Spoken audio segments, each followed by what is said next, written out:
Radhe Radhe guys, welcome back to my channel Radhe Krishna Barsa Jaiswal. तो आप सभी कैसे हो?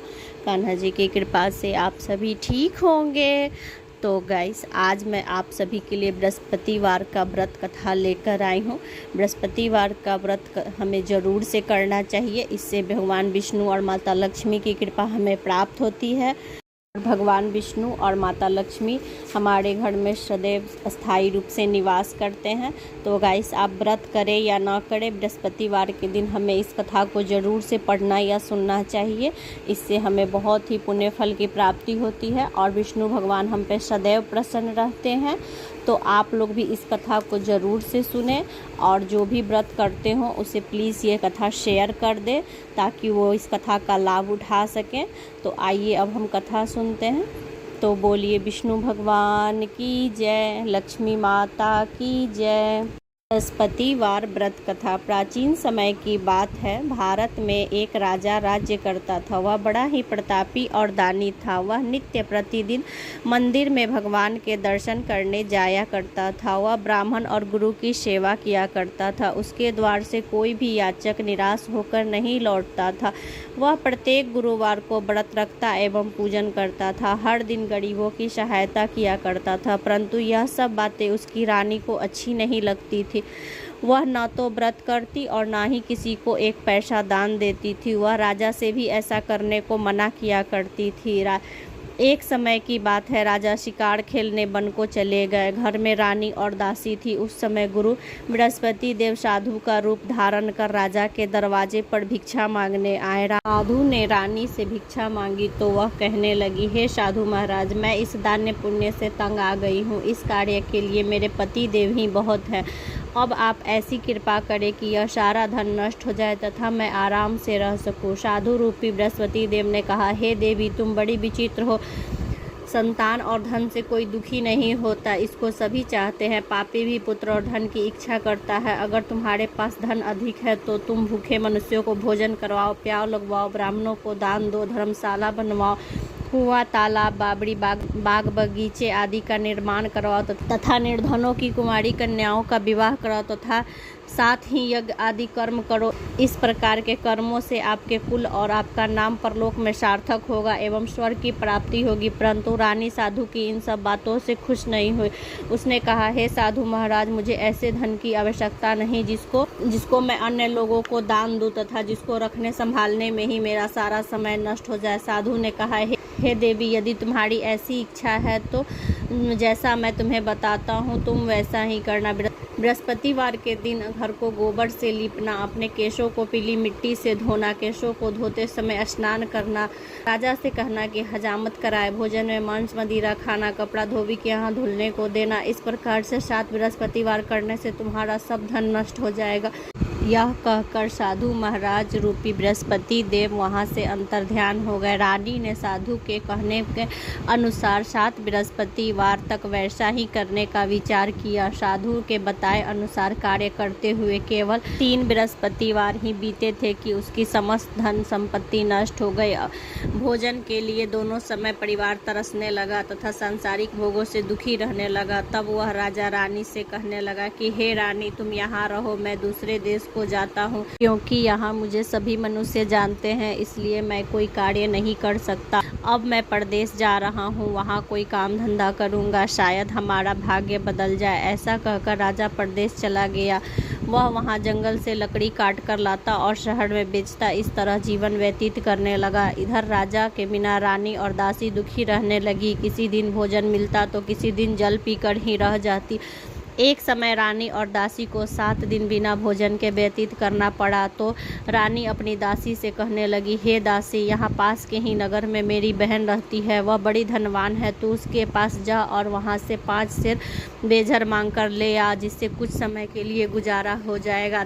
दासी रानी की बहन के पास गई और रानी की बहन उस समय पूजा कर रही थी। बृहस्पतिवार का दिन था। दासी ने रानी की बहन से कहा, हे रानी, मुझे आपकी बहन ने भेजा है, मुझे 5 सेर बेझर दे दो। दासी ने यह बात अनेक बार कही, पर रानी की बहन ने कोई उत्तर नहीं दिया, क्योंकि वह उस समय बृहस्पतिवार की कथा सुन रही थी। दासी को जब रानी की बहन ने कोई उत्तर नहीं दिया तो वह बहुत दुखी हुई। उसे क्रोध भी आया। वह लौटकर रानी के पास आकर बोली, हे रानी, आपकी बहन बहुत घमंडी है, वह छोटों लोगों से बात तक नहीं करती। मैंने उससे कहा तो उसने कोई उत्तर नहीं दिया, मैं वापस चली आई। रानी बोली, हे दासी, इसमें उसका कोई दोष नहीं है। जब बुरा वक्त आता है तब कोई सहारा नहीं देता। अच्छे बुरे का पता विपत्ति में ही आकर लगता है। जो ईश्वर की इच्छा होगी वही होगा। यह सब हमारे भाग्य का दोष है। उधर रानी की बहन ने सोचा कि मेरी बहन की दासी आई थी, परंतु मैं उससे नहीं बोली, इससे वह बहुत दुखी हुई होगी। अतः कथा सुन वह विष्णु भगवान का पूजन समाप्त कर वह अपनी बहन के घर आई और कहने लगी, हे बहन, मैं बृहस्पतिवार का व्रत कर रही थी, तुम्हारी दासी हमारे घर गई थी, परंतु जब तक कथा होती है तब तक हम लोग न उठते हैं और न बोलते हैं, इसलिए मैं नहीं बोली। कहो दासी क्यों गई थी? रानी बोली, बहन, हमारे घर में अनाज नहीं था। वैसे तुमसे कोई बात छिपी नहीं है, इस कारण मैंने दासी को तुम्हारे पास 5 सेर बेझर लेने के लिए भेजा था। रानी की बहन कहने लगी, बहन देखो, बृहस्पति भगवान सबकी कामना पूर्ण करते हैं। देखो, शायद तुम्हारे घर में अनाज रखा हो। यह सुनकर दासी घर के अंदर गई और उसे वहाँ से एक घड़ा बेझर भरा हुआ मिल गया। उसे बड़ी हैरानी हुई, क्योंकि उसने एक एक बर्तन देख लिया था। उसने बाहर आकर रानी को बताया। दासी अपनी रानी को कहने लगी, हे रानी, देखो, हमको जब अन्न नहीं मिलता तो हम रोज़ ही व्रत रखते हैं। अगर इनसे व्रत की विधि और कथा पूछ ली जाए तो उसे हम भी किया करेंगे। दासी के कहने पर रानी ने अपनी बहन से बृहस्पतिवार व्रत के बारे में पूछा। उसकी बहन ने बताया कि हे रानी, वह बृहस्पतिवार को सूर्योदय से पूर्व उठकर स्नान आदि कर बृहस्पतिवार का व्रत करना चाहिए, लेकिन इस दिन सिर नहीं धोना चाहिए।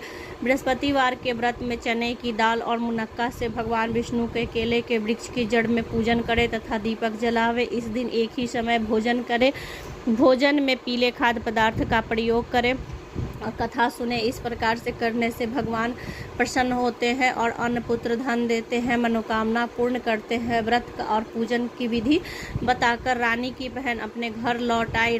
रानी और दासी दोनों ने निश्चय किया कि बृहस्पति देव भगवान की पूजन जरूर करेगी। 7 दिन बाद जब बृहस्पतिवार आया तो उन्होंने व्रत रखा। घुड़साल से जाकर चना और गुड़ बीन लाई तथा उसकी दाल से केले के जड़ में विष्णु भगवान का पूजन किया। अब भोजन पीला कहाँ से आए? वे दोनों बहुत दुखी हुई, परंतु उन्होंने व्रत किया था, इस कारण बृहस्पति भगवान प्रसन्न थे। एक साधारण व्यक्ति का रूप धारण कर वे 2 थाल में सुंदर पीला भोजन लेकर आए और दासी को देकर बोले, हे दासी, यह भोजन तुम्हारे और रानी दोनों के लिए है, तुम दोनों करना। दासी भोजन पाकर बड़ी प्रसन्न हुई और रानी से बोली, रानी जी चलो भोजन कर लो। रानी को भोजन आने के बारे में कुछ भी पता नहीं था, इसलिए वह दासी से बोली, जा तू ही भोजन कर, क्योंकि तू हमारी व्यर्थ में हंसी उड़ाती है।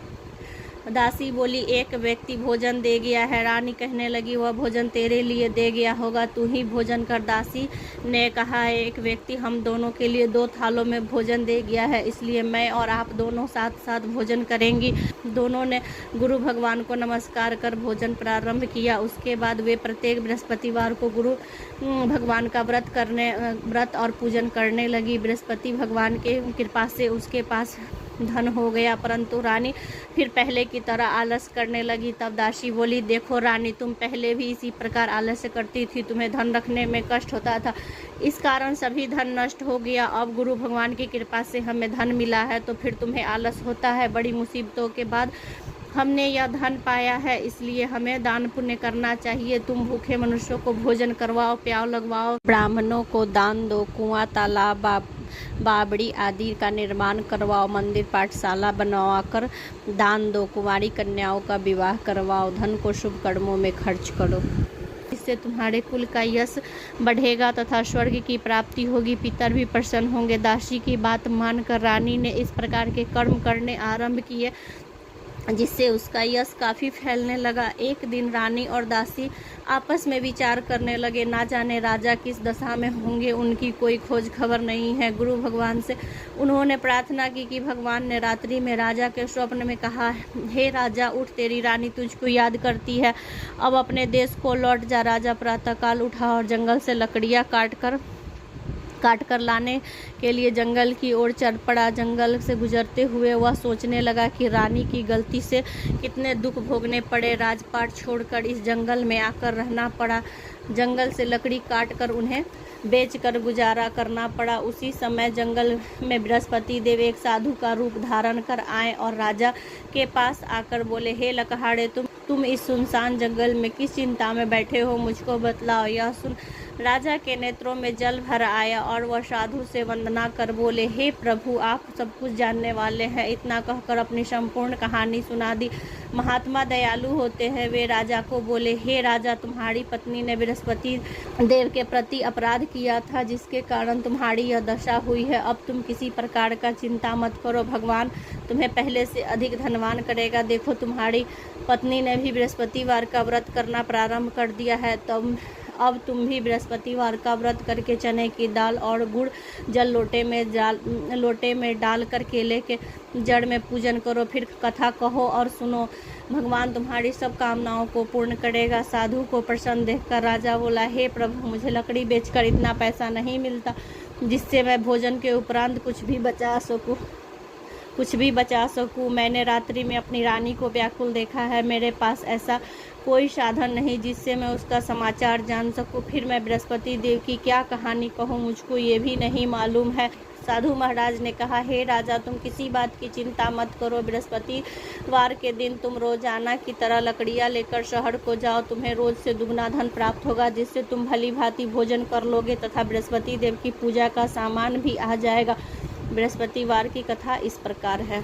बृहस्पति देव की कथा। प्राचीन काल में एक बहुत ही निर्धन ब्राह्मण था। उसके कोई संतान नहीं थी। वह नित्य पूजा पाठ करता, परंतु उसकी स्त्री बहुत ही मलिनता के साथ रहती थी। वह न स्नान करती और न ही किसी देवता का पूजन करती। प्रातःकाल उठते ही सर्वप्रथम भोजन करती थी, बाद में कोई अन्य कार्य करती थी। ब्राह्मण देवता बहुत दुखी रहते थे। पत्नी को बहुत समझाते, किंतु उसका कोई परिणाम न निकला। भगवान की कृपा से ब्राह्मण की स्त्री को कन्या रूपी रत्न पैदा हुआ। वह कन्या अपने पिता के घर में बड़ी होने लगी। वह बालिका प्रातः स्नान करके भगवान विष्णु का जप करती। वह बचपन से ही बृहस्पतिवार का व्रत करने लगी। पूजा पाठ समाप्त कर स्कूल जाती तो अपनी मुट्ठी में जौ भर कर लेती जाती और पाठशाला के मार्ग में डालती जाती। वही जौ जब स्वर्ण के हो जाते तो लौटते समय उन्हें बीन कर घर ले आती। एक दिन वह बालिका सूप में उन सोने के जौओं को फटक कर साफ कर रही थी। तभी उसकी माँ ने उसे देख लिया और कहा, हे बेटी, सोने के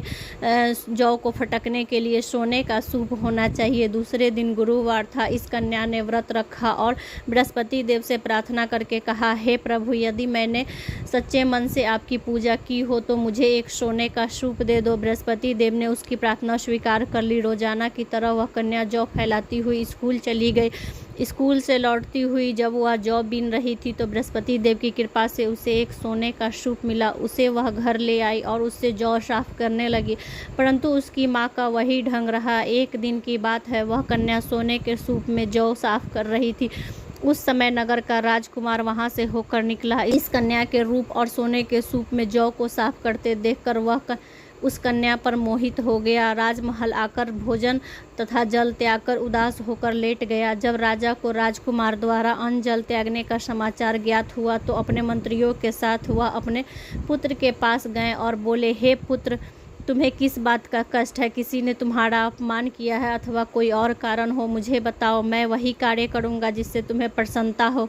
राजकुमार ने अपने पिता की बातें सुनी और वह बोला, मुझे आपकी कृपा से किसी बात का दुख नहीं है। किसी ने मेरा अपमान नहीं किया है, परंतु मैं उसी लड़की से विवाह करना चाहता हूँ जो सोने के सूप में सोने के जौ को साफ कर रही थी। यह सुन राजा आश्चर्य में पड़ गया और बोला, हे बेटा, इस तरह की कन्या का पता तुम ही लगाओ, मैं उसके साथ तुम्हारा विवाह अवश्य ही करवा दूंगा। राजकुमार ने राजा को लड़की के घर का पता बतला दिया। मंत्री उस लड़की के घर गया और राजा का आदेश ब्राह्मण को सुनाया। कुछ ही दिनों बाद ब्राह्मण की कन्या का विवाह राजकुमार के साथ संपन्न हो गया। कन्या के घर से जाते ही ब्राह्मण देवता के घर में पहले की भांति गरीबी का निवास हो गया। अब भोजन के लिए अन्न बड़ी मुश्किल से मिलता था। एक दिन दुखी होकर ब्राह्मण अपनी पुत्री से मिलने गया। बेटी ने पिता की दुखी अवस्था को देखा और अपनी माँ का समाचार पूछा। ब्राह्मण ने सभी हाल कहा। कन्या ने बहुत सा धन देकर अपने पिता को विदा किया। इस तरह ब्राह्मण का कुछ समय सुखपूर्वक व्यतीत हुआ, लेकिन फिर कुछ दिन बाद वही हाल हो गया। ब्राह्मण फिर अपनी कन्या के यहाँ गया, सभी हाल कहा तो पुत्री बोली, हे पिताजी, आप माताजी को यहाँ लिवा लाओ, मैं उन्हें वह विधि बता दूंगी जिससे गरीबी दूर हो जाएगी। ब्राह्मण देवता अपनी स्त्री को साथ लेकर अपनी पुत्री के पास राजमहल पहुंचे तो पुत्री ने अपनी माँ को समझाने लगी, हे माँ, तुम प्रातः काल उठकर प्रथम स्नान आदि कर विष्णु भगवान का पूजन करो, तब सब दरिद्रता दूर हो जाएगी। परंतु उसकी माँ ने एक भी बात नहीं मानी और वह प्रातः काल उठकर अपनी पुत्री का बचा हुआ जूठन खा लेती थी। एक दिन उसकी पुत्री को बहुत गुस्सा आया। उसने एक रात कोठरी से सारा सामान बाहर निकाल दिया और अपनी माँ को उसमें बंद कर दिया। प्रातः काल उसमें से निकाल कर तथा स्नान आदि करा के पूजा पाठ करवाई तो उसकी माँ की बुद्धि ठीक हो गई। इसके बाद वह नित्य पूजा पाठ करती हुई प्रत्येक बृहस्पतिवार को व्रत रखने लगी। इस व्रत के प्रभाव से उसकी माँ भी बहुत धनवान हो गई और बृहस्पति देव के प्रभाव से स्वर्ग को गई। वह ब्राह्मण भी सुखपूर्वक इस लोक को भोगकर स्वर्ग को प्राप्त हुआ। इस तरह की कहानी कहकर साधु देवता वहां से लुप्त हो गए। धीरे धीरे समय व्यतीत होने लगा। फिर वही बृहस्पतिवार का दिन आया। राजा जंगल से लकड़ी काटकर किसी शहर में बेचने गया। उससे उस दिन और दिन से अधिक धन मिला। राजा ने चना गुड़ आदि लाकर बृहस्पति देव का व्रत किया। उस दिन से उसके सभी क्लेश दूर हो गए। परंतु जब अगला गुरुवार आया तो वह बृहस्पति देव का व्रत करना भूल गया। इस कारण बृहस्पति देव नाराज हो गए। उस दिन उस नगर के राजा ने विशाल यज्ञ का आयोजन किया था। अपने समस्त राज्य में घोषणा करवा दी कि कोई भी मनुष्य अपने घर में भोजन न बनाए, आग न जलाए, समस्त लोग मेरे यहाँ भोजन करने आए। इस आज्ञा को जो नहीं मानेगा उसको फांसी की सजा दी जाएगी। राजा की आज्ञा के अनुसार राज्य के सभी वासी राजा के भोज में सम्मिलित हुए, लेकिन लकहाड़ा कुछ देर से पहुंचा, इसलिए राजा उसे अपने साथ महल लिवा लाए। जब राजा लकहाड़े को भोजन करवा रहे थे तभी रानी की दृष्टि उस खूंटी पर पड़ी जिस पर उसका हार लटका हुआ था। उसे हार वहां लटका हुआ दिखाई नहीं दिया। रानी ने निश्चय किया कि मेरा हार इसी लकहाड़े ने चुरा लिया है। उसी समय सैनिक बुलाकर उसको जेल में डलवा दिया। लकहाड़ा जेल खाने में गया तो बहुत दुखी होकर विचार करने लगा, न जाने कौन से पूर्व जन्म के कर्म से मुझे यह दुख प्राप्त हुआ है। और उसी साधु को याद करने लगा जो जंगल में मिला था। तत्काल बृहस्पति देव साधु का रूप धारण कर प्रकट हो गए और उसकी दशा देखकर कहने लगे, अरे मूर्ख, तूने बृहस्पति देव की कथा नहीं कही, इसी कारण तुझे यह दुख प्राप्त हुआ है। अब चिंता मत कर।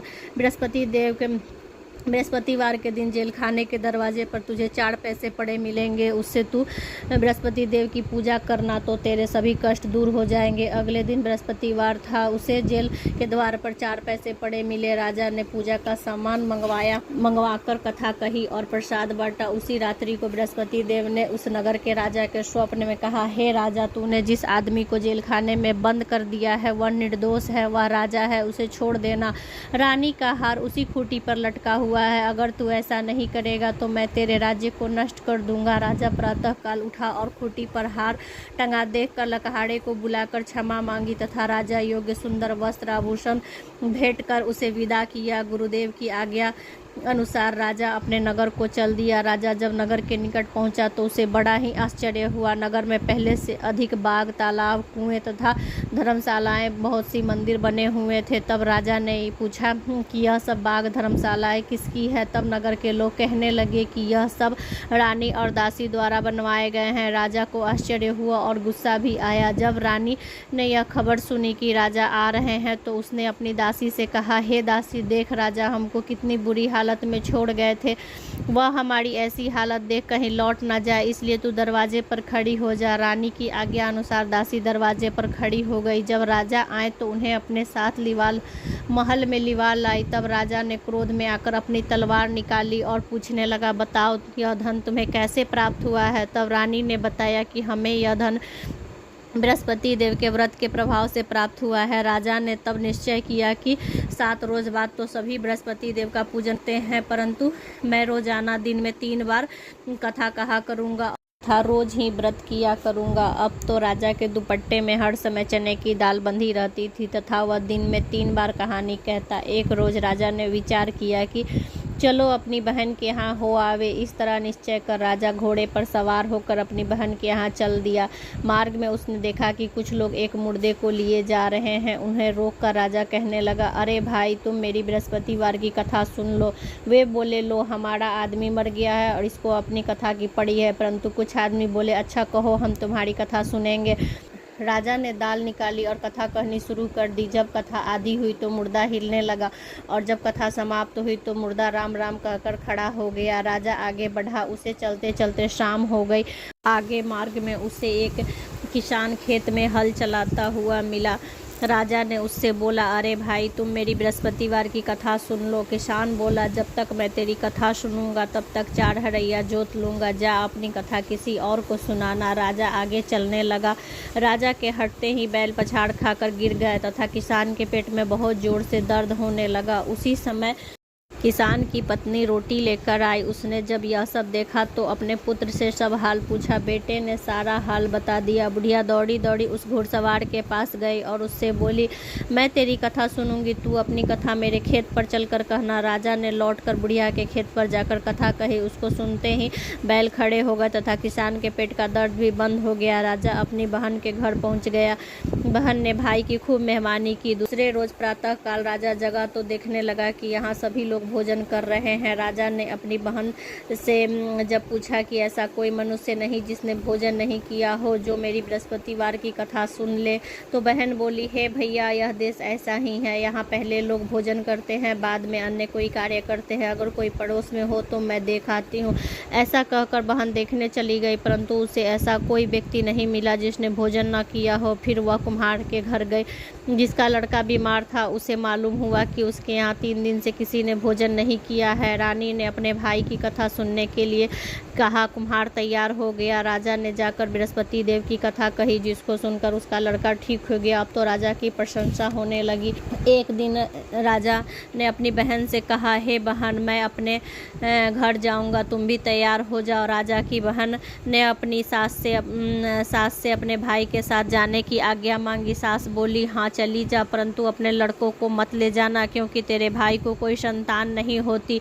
बहन ने अपने भाई से कहा, हे भैया, मैं तो चलूंगी, परंतु कोई बालक नहीं जाएगा। राजा ने कहा, जब कोई बालक नहीं चलेगा तब तुम ही जाकर क्या करोगी। दुखी मन से राजा अपने नगर को लौट आया और अपनी रानी से कहने लगा, हम निसंतान है, इसलिए हमारे घर कोई आना पसंद नहीं करता। इतना कहकर वह बिना भोजन आदि किए शैया पर लेट गया।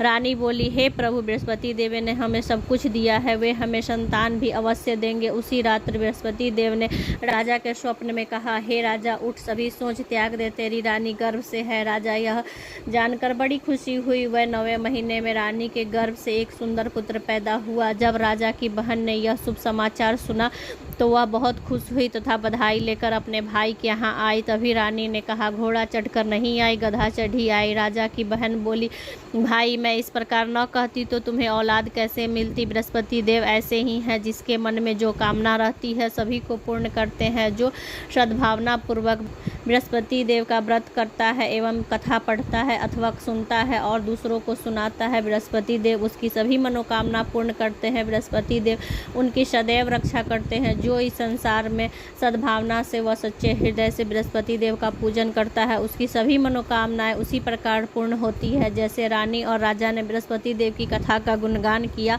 उसकी सभी इच्छाएं बृहस्पति देव ने पूर्ण की। मनुष्य को हृदय से उनका मनन करते हुए जय जयकार बोलना चाहिए। बोलो बृहस्पति देव की जय, विष्णु भगवान की जय, लक्ष्मी नारायण भगवान की जय, लक्ष्मी माता की जय, कृष्ण कन्हैया की जय। राधा माता की जय। जय जय श्री राधे, जय जय श्री राधे, जय जय श्री राधे। बृहस्पति देव जो इस कथा को पढ़े और सुने उसकी सभी मनोकामना उसी प्रकार पूर्ण कीजिएगा जैसे राजा और रानी की सभी मनोकामना आपने पूर्ण की है। बोलो विष्णु भगवान की जय।